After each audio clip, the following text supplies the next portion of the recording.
ನಮ್ಮೂರಿನ Kota Shivarama Karanth theme ಪಾರ್ಕಿಗೆ MiG-21 ಯುದ್ಧ ವಿಮಾನ ಬಂದಿರುವುದು ನಮಗೆಲ್ಲರಿಗೂ ಅತ್ಯಂತ ಖುಷಿ. ಈ ಯುದ್ಧ ವಿಮಾನ ಒಂದು ಶಿವರಾಮ ಕಾರಂತರ ಥೀಮ್ ಪಾರ್ಕಿನ ಆವರಣದಲ್ಲಿ ಮಕ್ಕಳು ಮತ್ತು ಪ್ರೇಕ್ಷಕರಿಗೆ ನೋಡಲಿಕ್ಕೆ ಅನುಕೂಲ ಆಗಬೇಕು ಅನ್ನೋ ದೃಷ್ಟಿಯಿಂದ ಭಾಳ ವರ್ಷಗಳಿಂದ ನಾನು ಪ್ರಯತ್ನ ಮಾಡ್ತಾ ಇದ್ದೆ. ಈ ಪರಿಕ್ಕರ್ ಅವರು ಗೋವಾದ ಮುಖ್ಯಮಂತ್ರಿ ಆಗಿದ್ದವರು ರಕ್ಷಣಾ ಮಂತ್ರಿ ಆಗಿದ್ದಾಗ ನಳಿನ್ ಕುಮಾರ್ ಕರ್ಣೋಗಿ ಅವರಿಗೊಂದು ಮನವಿ ಕೊಟ್ಟಿದ್ದೆ, ನಮಗೊಂದು ಯುದ್ಧ ವಿಮಾನಗಳನ್ನು ಕೊಡಬೇಕು ನೀವು ಅಂಥೇಳಿ. ಬೇರೆ ಬೇರೆ ಕಾರಣದಿಂದ ಆಗ ಆಗಿರಲಿಲ್ಲ. ನಂತರ ಇವತ್ತಿನ ಆರ್ಥಿಕ ಮಂತ್ರಿ ನಿರ್ಮಲಾ ಸೀತಾರಾಮರವರು ರಕ್ಷಣಾ ಮಂತ್ರಿ ಆಗಿದ್ದರು. ಪುನಃ ಅವರನ್ನ ಭೇಟಿ ಮಾಡಿ ಒಂದು ಮನವಿ ಕೊಟ್ಟಿದ್ದೆ. ಅವರು ಕೂಡ ಕೊಡ್ತೇನೆ ಅಂತ ಹೇಳಿದರು. ಬೇರೆ ಬೇರೆ ಕಾರಣಕ್ಕೆ ಅದರ ಮುಂದುವರೆದಂಥ ಚಟುವಟಿಕೆ ಆಗಿರಲಿಲ್ಲ. ಇದೀಗ ರಕ್ಷಣಾ ಮಂತ್ರಿ ರಾಜನಾಥ್ ಸಿಂಗರು ರಕ್ಷಣಾ ಮಂತ್ರಿ ಆಗಿರುವಾಗ ನಾನೇ MP ಆಗಲಿಕ್ಕೆ ಅವಕಾಶ ಆದ ಹಿನ್ನೆಲೆಯಲ್ಲಿ ಮತ್ತೆ ಅವರಲ್ಲಿ ವಿನಂತಿ ಮಾಡಿದ್ದೆ. ನಾನು ಭಾಳ ವರ್ಷಗಳಿಂದ ಪ್ರಯತ್ನ ಪಡ್ತಾ ಇದ್ದೆ.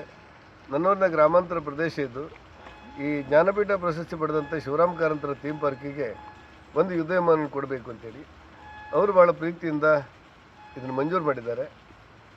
ಸುಮಾರು ದಿವಸಗಳಿಂದ ತಗೊಂಡು ಅದರೆಲ್ಲ ಚಟುವಟಿಕೆಗಳೆಲ್ಲ ಆಗಿ ಇವತ್ತು ನಮ್ಮ ಯುದ್ಧ ವಿಮಾನ ಬಂದು ಕಾರಂತ ಥೀಮ್ ಪಾರ್ಕಿನ ಆವರಣದಲ್ಲಿ ಇವತ್ತು ನೆಲೆಸಿದೆ. ಸುಮಾರು 15 ಜನ ಇಂಜಿನಿಯರ್ನ ಅವರ ಇಲಾಖೆಯವರು ಬಂದಿದ್ದಾರೆ. 15 ದಿವಸಗಳಿಂದ ಅವರೆಲ್ಲ ಕೆಲಸ ಮಾಡಿ ಈ ಒಂದು ರೂಪಕ್ಕೆ ತಂದು ಅದರ ಅಳವಡಿಕೆ ಕಾರ್ಯಕ್ರಮ ಆಗಿದೆ. MiG-21 ಅಂತ ಹೇಳಿದರೆ ಭಾರತದ ರಕ್ಷಣಾ ಕ್ಷೇತ್ರದಲ್ಲಿ ಬಹುದೊಡ್ಡ ಹೆಸರಿರುವಂಥ ಒಂದು ವಿಮಾನ. ಆ ವಿಮಾನ ಇವತ್ತು ನಮ್ಮ ಗ್ರಾಮೀಣ ಪ್ರದೇಶವಾದಂಥ ಕೋಟದಲ್ಲಿ ನೆಲೆಯೂರಿದ್ದು ನನಗೆ ಅತ್ಯಂತ ಖುಷಿ ಕೊಟ್ಟಿದೆ. ಮತ್ತು ಕರ್ನಾಟಕದಲ್ಲಿ ಇಂಥ 3 ವಿಮಾನಗಳಿವೆ ಅಂತೆ, ಒಂದು ಶಿವಮೊಗ್ಗದಲ್ಲಿ, ಮತ್ತೊಂದು ಬೆಂಗಳೂರಲ್ಲಿ, ಮತ್ತೊಂದು ನಮ್ಮ ಕೋಟದಲ್ಲಿ. ಹಾಗಾಗಿ ಇದನ್ನು ನೋಡುವಂಥ ನೂರಾರು ಮಕ್ಕಳು ದಿವಸ ಬರ್ತಾ ಇದ್ದಾರೆ. ಒಂದಷ್ಟು ಮೂಲಭೂತ ಸೌಕರ್ಯಗಳನ್ನು ಇಲ್ಲಿ ಸರಿಪಡಿಸಿ ಶಾಶ್ವತವಾಗಿ ಇದನ್ನು ನೆಲೆಯೂರಿ ನನ್ನೂರಿನ ಮತ್ತು ಎಲ್ಲ ಪರಿಸರದ ಜನರಿಗೆ, ಶಾಲಾ ಮಕ್ಕಳಿಗೆ, ವಿದ್ಯಾರ್ಥಿಗಳಿಗೆ, ಆಸಕ್ತರಿಗೆ, ಅನೇಕ ನಿವೃತ್ತ ಯೋಧರು ಬಂದು ಇದನ್ನು ನೋಡಿ ಹೋಗ್ತಾ ಇದ್ದಾರೆ.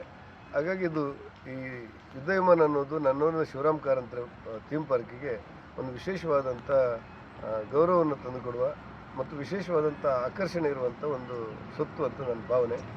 ಈ ಯುದ್ಧ ವಿಮಾನವನ್ನು ನೋಡಲಿಕ್ಕೆ ನೀವೆಲ್ಲರೂ ಬನ್ನಿ. ಮತ್ತು ಈ ಯುದ್ಧ ವಿಮಾನದ ಮೂಲಕ ನಮ್ಮ ಕಾರಂತ ಥೀಮ್ ಪಾರ್ಕಿಗೆ ಇರುವಂಥ ಒಂದು ಆಕರ್ಷಣೆ ಮತ್ತಷ್ಟು ಹೆಚ್ಚಾಗಲಿದೆ ಅನ್ನೋದು ನನ್ನ ಭಾವನೆ. ಇಂತಹ ಚಟುವಟಿಕೆಗಳಿಂದಾಗಿ ಡಾಕ್ಟರ್ ಕೋಟಾ ಶಿವರಾಮ ಕಾರಂತರು ಇನ್ನೂ ಬದುಕಿದ್ದಾರೆ ಎಂಬ ಭಾವನೆ ಬರಲು ಕಾರಣರಾದ ಕೋಟಾ ಶ್ರೀನಿವಾಸ ಪೂಜಾರಿಯವರಿಗೆ ಕೋಟಿ ನಮನಗಳು.